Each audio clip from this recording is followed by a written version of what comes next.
You're listening to Design Tomorrow.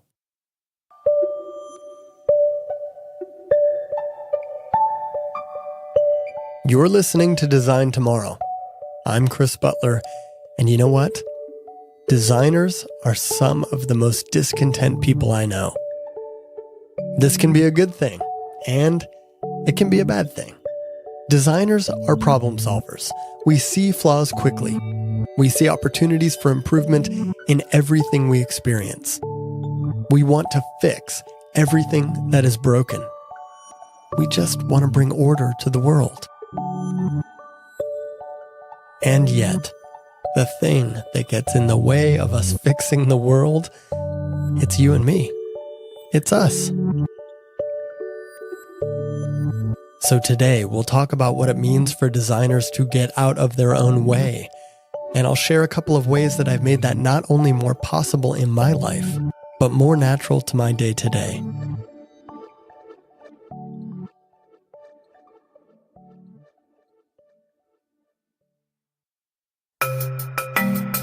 Design Tomorrow is a podcast about design, technology, and being human, which, admittedly, is a lot to be about.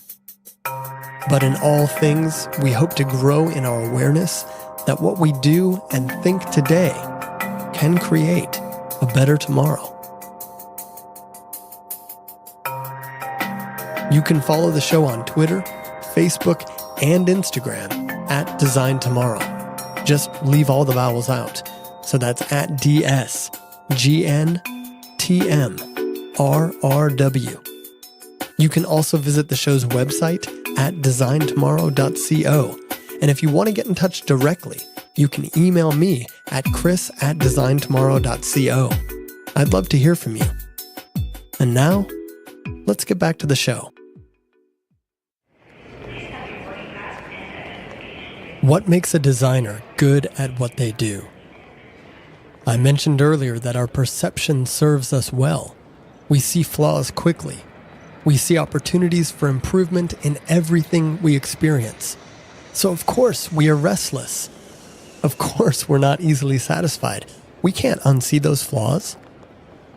It's a burden, but it's good that we're this way because it is what makes us good at what we do. But there's another side to this. We are also overly sensitive. We are resistant to criticism, and we're stubbornly inflexible. We are too easily frustrated when reality resists our first solution. So we push processes forward even when they don't make sense. We prioritize control over care. It's not good that we are this way, because it is what keeps our work from being good. For some designers, the problem begins even before the work.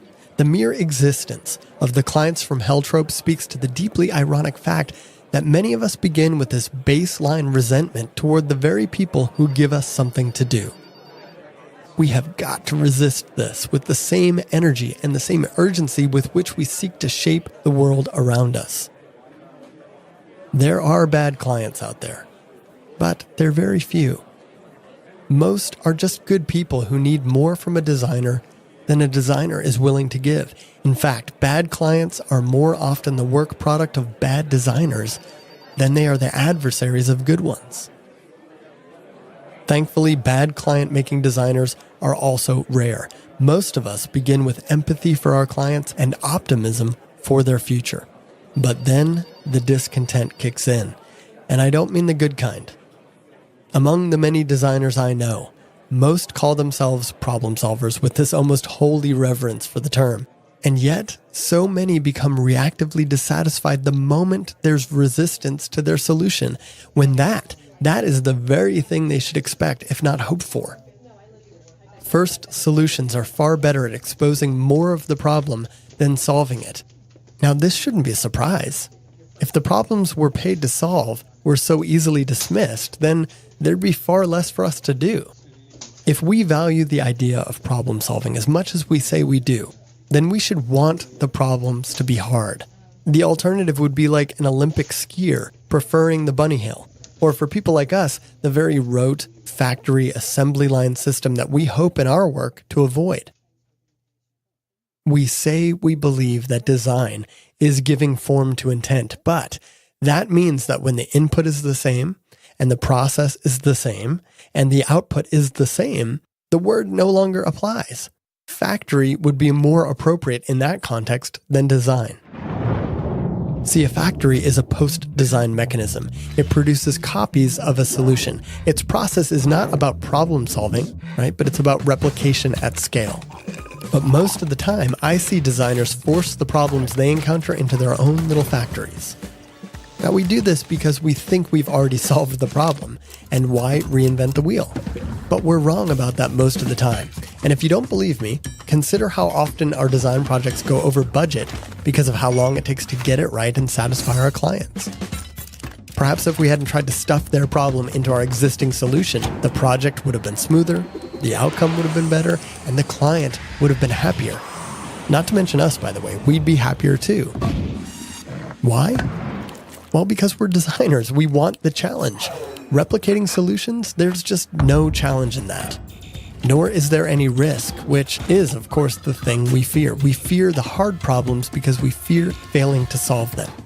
And this doesn't mean that there's no consistency in design. We may have a way of discovering and exposing the true nature of a problem, or a way of translating our intent to others, right? We may have our proprietary processes, but the intent and the form will be different every time. When we feel resistance, that is reality reminding us what design is. When we're finally getting to the truth.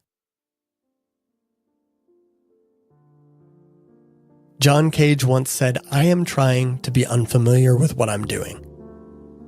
John Cage was a composer known for such an ardent commitment to questioning the nature of music and the role of the composer that his most famous work, 4 minutes and 33 seconds, it's one that is entirely silent.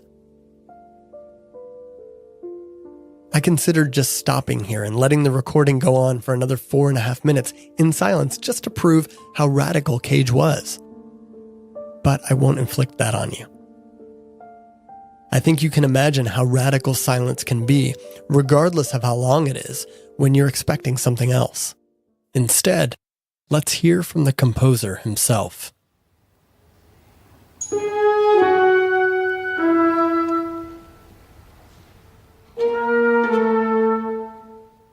I'm not interested in myself, in my work, being communication from me to a listener. I want it to be from the sounds themselves to the listener. So that I make a music for which I am not so much the composer as the listener too. Plenty of people, of course, rejected Cage's work. How can it be music, they argued, if it lacks the very thing of which music is made? Sound. In questioning the nature of music, 4 minutes and 33 seconds also questions the nature of silence. Is there really such a thing? In pursuing this question, Cage discovered that the best answer was one in which he had no part. Imagine that. Such a radical commitment to the process that he was even willing to exclude himself from it. Or, in other words, a solution that is one because it doesn't exist. How many of us could even approach that level of humility? For us, rare will be the case that doing nothing would be better than doing something. But to accept the possibility of that will draw us closer to the truth of every circumstance and to a contentment with the constant change of a world that invites our intent as quickly as it invalidates it.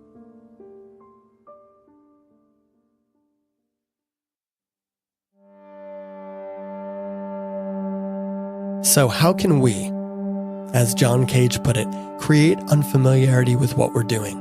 How can we regularly refresh our perspective so that our work is better? How do we get out of our own way? I've thought about this for many years, and here are just 2 simple ideas you might consider. Number 1, the side project. Most designers I know have spent a considerable amount of their energy and time freelancing, even those who are employed full-time elsewhere. So whether your motivation in doing this is money or experience or both, there's nothing wrong with freelancing. But that's not exactly what I mean by a side project. A side project can be helpful in giving you perspective, as long as it doesn't just feel like an extension of your workday. Now that doesn't mean that a side project can't make you money. It just means that in order for a side project to give you perspective and benefit the other work you do, it must be sufficiently different from that work.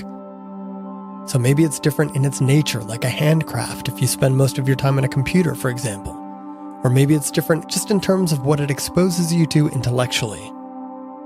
I can't really prescribe it, but I trust you'll know the difference. The point is that side projects feed the ego in a healthy way. They make sure that the emotional needs we have that are tied to our work are met without getting in the way of the work we do for money.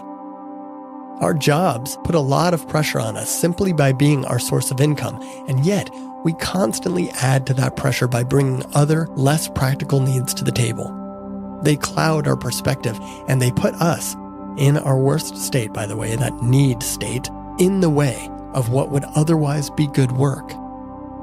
I've had lots of side projects. This podcast is one of them. Others have involved speaking at conferences, writing, and even making things. But the side projects that are similar to what I do for a living are especially important to me because they meet all kinds of needs I have emotionally, especially the need to express my thoughts and engage in intellectual dialogue. And they do this so well that I find it easier to listen to my colleagues and clients and not rush into solutions that I want before I fully understand the problem, and easier to not dominate a meeting simply because I want to talk about ideas that I find interesting and don't realize how wasteful and inconsiderate that can be of others when I try to get that need met on their time. Number 2, meditation.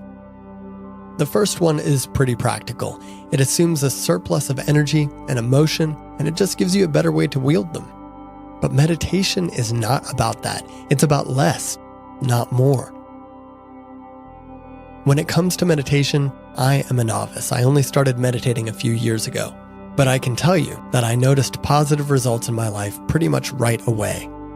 Now, I started small. My goal was just to sit on the floor in silence with my eyes closed for 5 minutes. I didn't set a timer, I didn't use an app, I just began and stopped when it felt like a good time to do so. But I did look at a clock, and I was surprised to discover that I had sat there for 15 minutes, 3 times as long as I'd assumed I'd be able to stand. Now, there were a few conditions that probably made that more possible. The first one is that I'd gotten up a bit earlier than normal to try this out, so I didn't feel any time pressure. I wasn't trying to squeeze those 5 minutes in to what is typically a pretty rigid schedule for me. The second thing, and really this is an extension of the first, it was really, really quiet. No one else was awake in the house, not even our pets. I'd shut myself in a room, so even if the dog or cat did wake up, neither would wander in and disturb me. And the third thing is that I had realized beforehand that the thing that was most likely to get in the way of any benefit I might derive from meditation was my own misunderstanding of what meditation is. See, when I was in college, I attended a Zen meditation group once, and only once. And here's why. When I sat down with the others, the teacher leading the group said that we'd be sitting for an hour, and that it was important that we think about nothing. I thought to myself, nothing? How is that even possible? I agonized through that hour, and yeah, I stubbornly sat through every slow second of it, thinking about how thinking about nothing is thinking about something. I walked away thinking how stupid it is to try to think about nothing. Of course, it only occurred to me years later that I probably misunderstood the teacher. Meditation isn't about trying to think about nothing. It's about continually managing the clarity of your mind. So when I sat again a few years ago, my goal was just to sit for 5 minutes, and rather than try to think about nothing, I'd just focus on my breathing. I'd count it, but without letting numbers accrue. I'd just slowly recite in my head, in and out, as I breathed. In, out. And that's it. And you know what? That worked. I not only outsat my time goal, but I noticed that for the rest of that day, I just felt calmer than usual. I was less quick to say and do things. I felt like I was seeing the world differently. And at work, that's really important because it not only helps us see the problems we're trying to solve in a new light, but it also helps us to see the people around us, their perspectives, their gifts, and their talents, and start to repurpose our energy to include them, if not outright redirect it towards what they're doing. And that is what it means to get out of our own way. Well, friends, that's it for today. I hope you enjoyed this episode of Design Tomorrow. If you did, find the show on Apple Podcasts or wherever you get your podcasts and give it a rating and a review. I'm starting from scratch here, and I could use all the social proof that you can give me to pull more people like us into this conversation. Thanks for listening. And remember, what we do and think today can create a better tomorrow. I'll see you then.